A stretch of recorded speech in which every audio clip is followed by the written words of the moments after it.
In America, the FBI is warning about possible armed protests being planned for Washington, D.C., and at all 50 U.S. state capital cities in the run-up to President-elect Joe Biden's inauguration on January the 20th.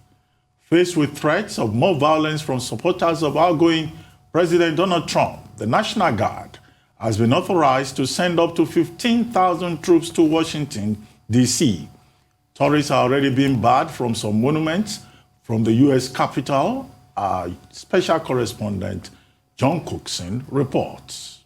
5-1, 5-2, 5-3, 5-4. Thousands of members of the National Guard will be in Washington by the weekend.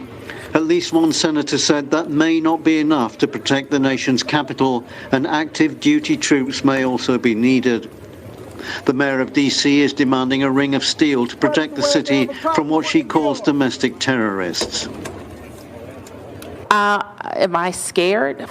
If I'm scared of anything, it's for our democracy, because we have very extreme factions in our country that are armed and dangerous.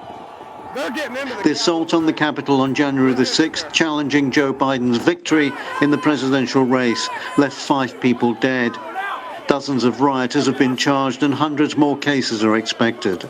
As the days have gone by since the insurrection on Wednesday, it's just become clear how violent this was and how great the risk was to lawmakers. When I first started coming to the United States many years ago, you could have a political debate with a Republican or a Democrat. You might disagree, but at the end of the day, you'd shake hands, walk away, and there'd be no hard feelings. Now, any dissent from the other's point of view is seen almost as treachery. That and a partisan media is what's changed here. Meanwhile, many Americans are hoping the inauguration of a new president will help restore the soul of a nation. Oh, well, I thought we were in the middle of an insurrection. I felt like our president incited a mob. I was appalled by what I saw. I was hurt by the loss of life. Disappointed in the fact that our great country had to experience this, being the great democracy that we've been, ever since this country was instituted. Hopefully, with this transition of leadership, it will bring us closer together, and it will shorten the gap that was widened from the from the previous administration. But to the family of a police officer who died after a mob of President Trump's supporters invaded the Capitol, the healing process may not be much comfort. John Cookson, Arise News, Washington. That was Arise Special Correspondent John Cookson, who now joins us live from Washington, D.C. to talk about this emerging atmosphere of violence and the impeachment moves against President Trump by House Democrats. Hi, John. Good morning. Good morning, guys. Great to be on the morning show. Good morning. Good to have you. What's the mood in Washington now, given the FBI is warning of more violence to come? Yeah, look, there's a crackling tension in this city following the events of January the 6th. I'm just a short distance away from the Capitol building, about 500 meters. I was there yesterday, as you saw in my report, talking to people. They've erected a 2-meter high fence around the Capitol building itself, manned by members of the National Guard, who you saw in my report pouring into the city. Around 15,000 are probably going to be needed by Inauguration Day next week. And people are scared, people are worried about what's going to happen, especially as the FBI has now warned that it's picked up intelligence that right-wing groups are calling for armed protests, if you please, in all state capitals, on federal buildings, courthouses, and the like, and also for a march on Inauguration Day. So, look, it's not looking very great at the moment, especially as Chad Wolf unbelievably quit. Chad Wolf, of course, being the head of Homeland Security. He quit yesterday. He wasn't pushed. No one asked him to leave. This was his decision. This is the man in charge of security, not only now and in the run-up to the inauguration, but the inauguration day itself. Quite incredible that this man should walk away from his duties at this time, and now the administration has to find a replacement. But I mean, him quitting at this very crucial time throws the whole security operation into doubt, frankly, and someone needs to get a grip of it. Around the Capitol building itself, you've got the likes of, say, Union Station, for example, the security very intense around there, and around all the monuments dotted around the Capitol building. Elsewhere in the city, it's very, very quiet. Partly, I have to say, because of COVID restrictions. People are of course, very much COVID aware in this country. And I was, for example, in Macy's department store on G Street yesterday, 4 floors of clothes and other goods, and I was the only customer in there. So that gives you some idea as to how much of a ghost town that Washington is at the moment, ahead of Inauguration Day next week. It's a very, very strange atmosphere. I've been coming to America for a number of years now, and I've never experienced anything quite like this. It's an expectation of that something bad is going to happen, and something akin to what happened on January the 6th. So troubling times, not only for Washington, but in a country that's very much ill at ease with itself overall. Guys? Rightly said, John. But Democrats want President Trump impeached for a second time. They do have the numbers in the House, but where are they at the moment with this process? Well, Donald Trump could be the first American president to be impeached twice for the first time in history, and that could happen tomorrow. And that is unless Vice President Mike Pence uses the 25th Amendment to remove him from office, and my sense is that that's not going to happen.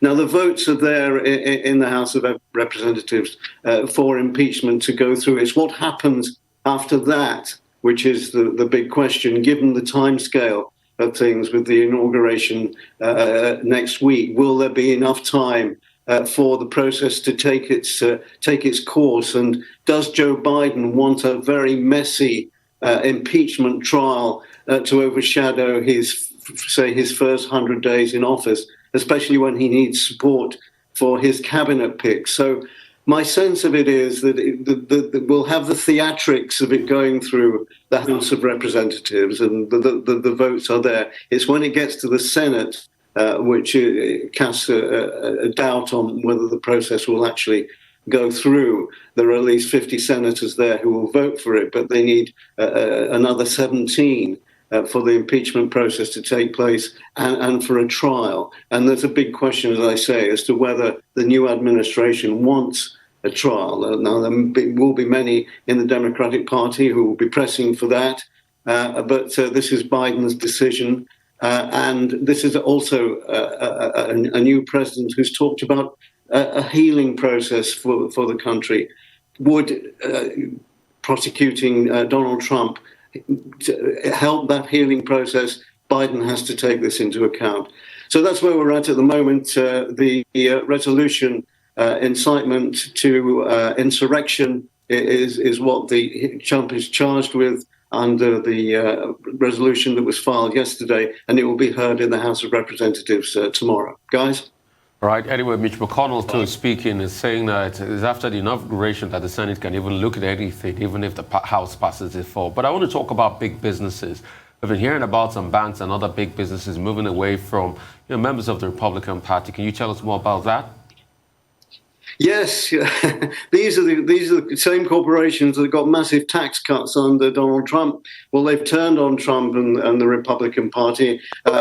Just to list a few: the Amex, MasterCard, General Electric, Hilton, and many others. And they say that they're withdrawing financial support for members of the Republican Party who support the Trump position that there was something suspect about the Biden election in November, and that those who are questioning his legitimacy as a president. So this is frankly, a massive blow to the Republican Party. Again, I'm just wondering, though, guys, whether this is part of the theatrics of things that these companies are demonstrating to the rest of the world that that they are on the side of right in quotes, and whether they will keep up this boycott and withdrawal of funds from those same senators in the Republican Party, we'll have to wait and see. Well, Twitter shares took a massive tumble on the U.S. stock exchange yesterday, about 12%. Value about $5 billion. Now, what's that all about, in your view? Yeah, Twitter lost about $2 billion on its share price, and this, of course, is in the wake of Twitter banning Trump from its platform, and also moves by other big tech companies against right-wing social media sources like Parler. And I think it's a very sharp reminder that you can get lost in a lot of the rhetoric coming from the Democratic Party and forget that, in fact, 74 million people voted for Trump in the general election. And there is still a lot of support here for him. And I think that's reflected in the move away from Twitter.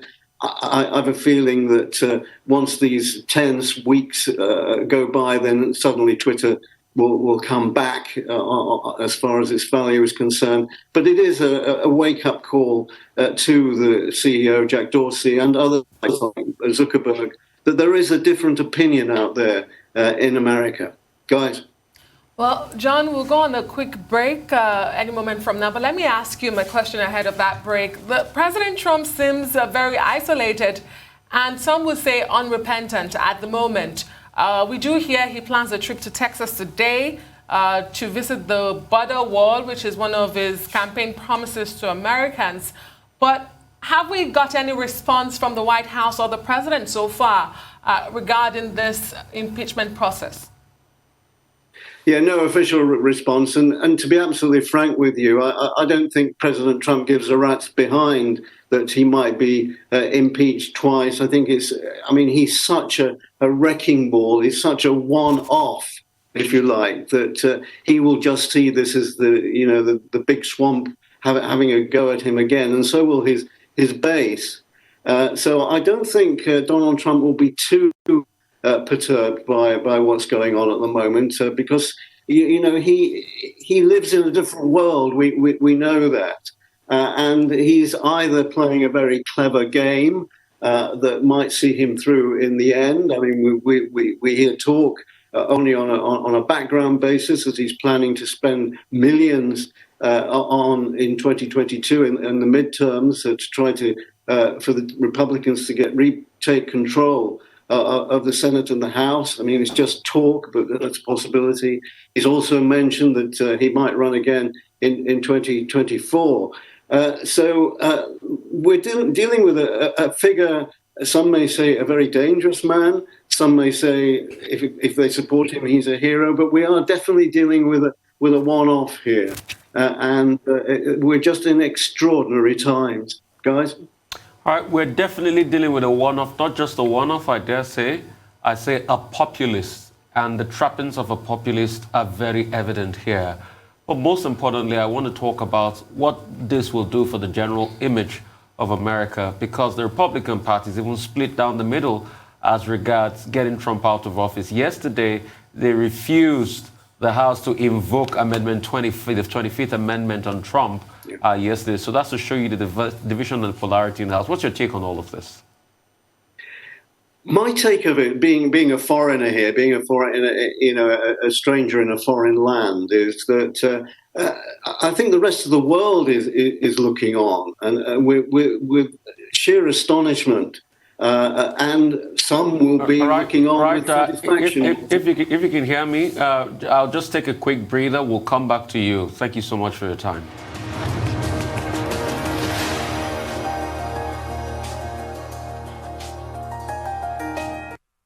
All right, welcome back to the Morning Show right here on the Rise News channel. We're talking to John Cookson earlier on in Washington, D.C.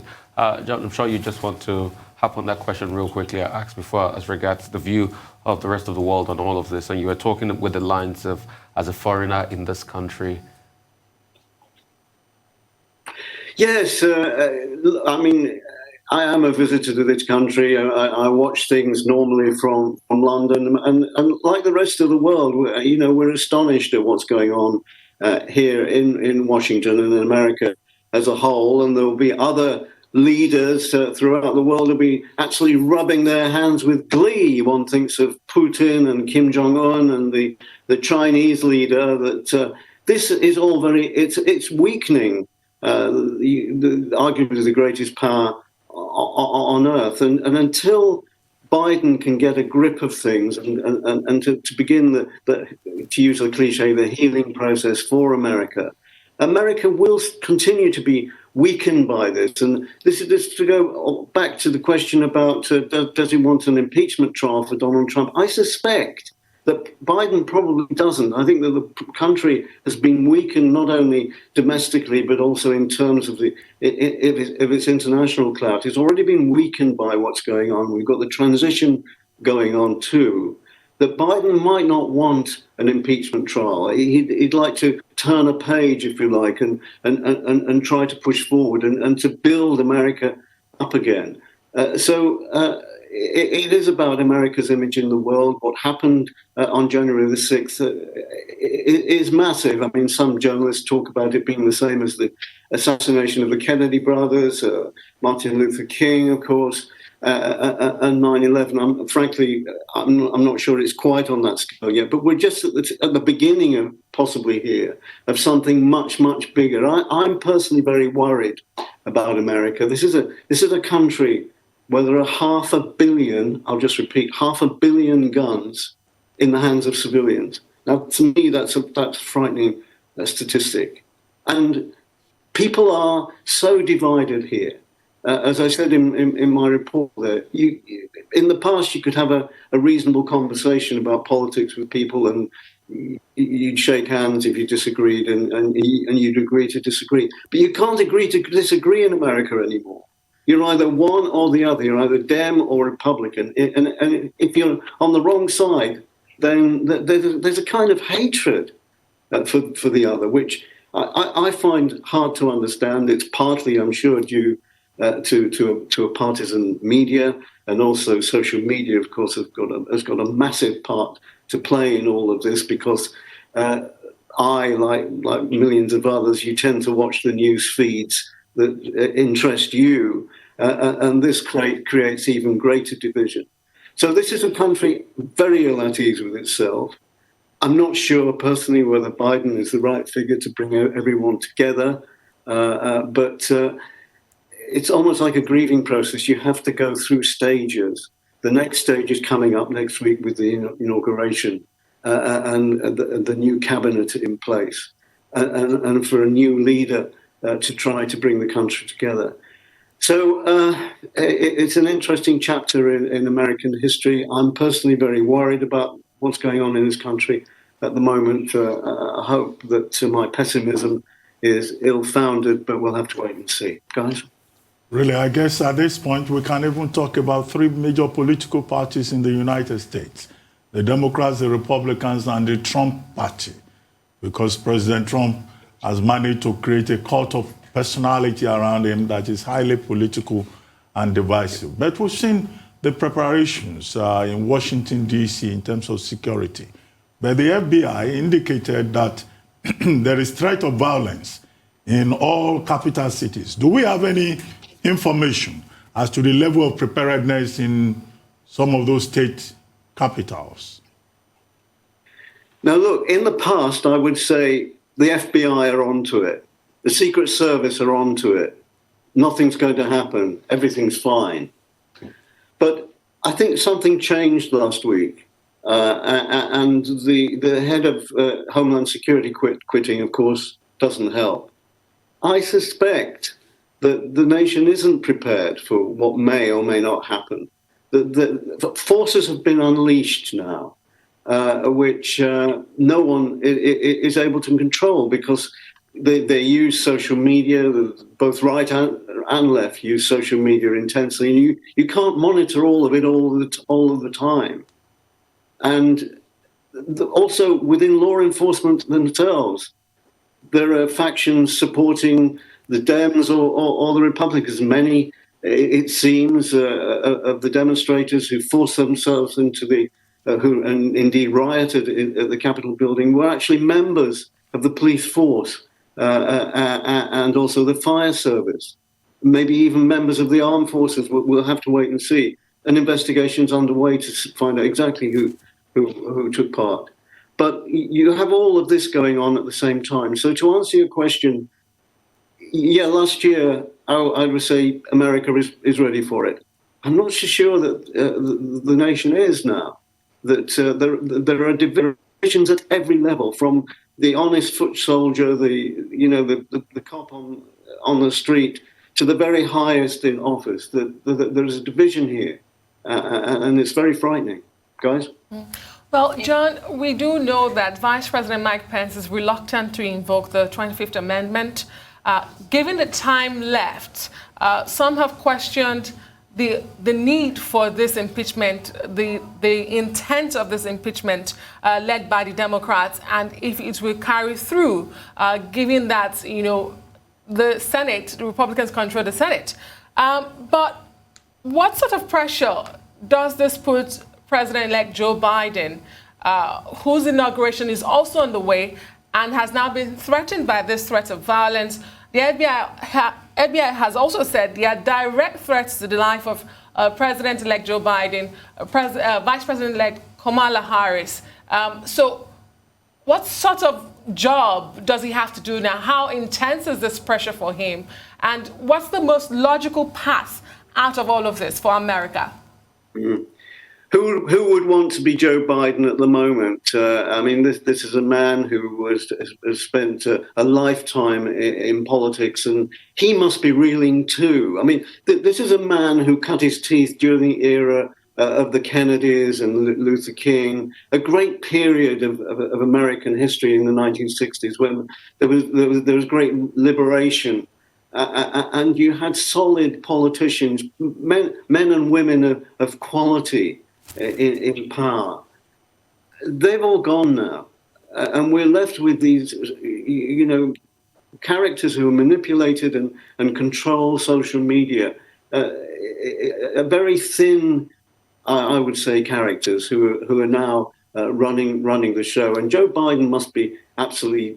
He can't believe what's going on. But I mean, he having wanted to become president since the age of 10. He's now 78. He's now actually in the top job. And the pressures on him are absolutely enormous. He's surrounded himself with a diverse team as far as his new cabinet picks are concerned. Donald Trump used a lot of white men with no experience. Well, Biden seems to be having a diverse cabinet with people of a lot of experience. But again, some of the picks for the cabinet have come from a previous era, and they're not of 2021. And things have changed so much now that one has to wonder whether, the people that he's surrounding himself with are the right ones, whether it's time for someone of greater strength in terms of policy. That security is suddenly a huge concern in this country, to add to his other worries, of course, of COVID and the economy. So to answer your question, he's under huge pressure, and he has to somehow bring a nation together. And the question is he a big enough character to do that? Okay. Right? I mean, I know this is quite un-American, but isn't it time that probably the statesman, the former presidents of America, could step in, sort of like to douse tension? If probably they could come out with Joe Biden and Trump, in the bid of national reconciliation. I know that looks almost impossible because you can't trust the character Trump is, but is that not the time? Because America is on a knife edge now. You've got a minute. It is on a knife edge, and you make a very. It is on a knife edge. You're absolutely right, and that's a very good suggestion. A government of national unity, but because the divisions are so great, that's not going to happen now. It's just not possible. to think of both sides coming together. No, it's almost as if something further has to happen. Hopefully not something catastrophic, but it's almost as if the other shoe has to drop. We're not there yet. More things have to play out before there is any talk of a government of national unity. No, it's down to Joe Biden to pull things together and those around him. The real test. I mean, he's faced many tests in the past. His backstory is incredible. He was the youngest senator ever, aged 29. He lost his wife and young daughter in a tragic car accident. He lost his son to cancer. I mean, this is a man who's faced many, many challenges in the past. But the biggest challenge, the supreme challenge that he's ever had to face happens a week on Wednesday when he becomes new president. Well, thank you very much, John Cookson, for joining us this morning on the morning. You bet. Thank you very much. You bet.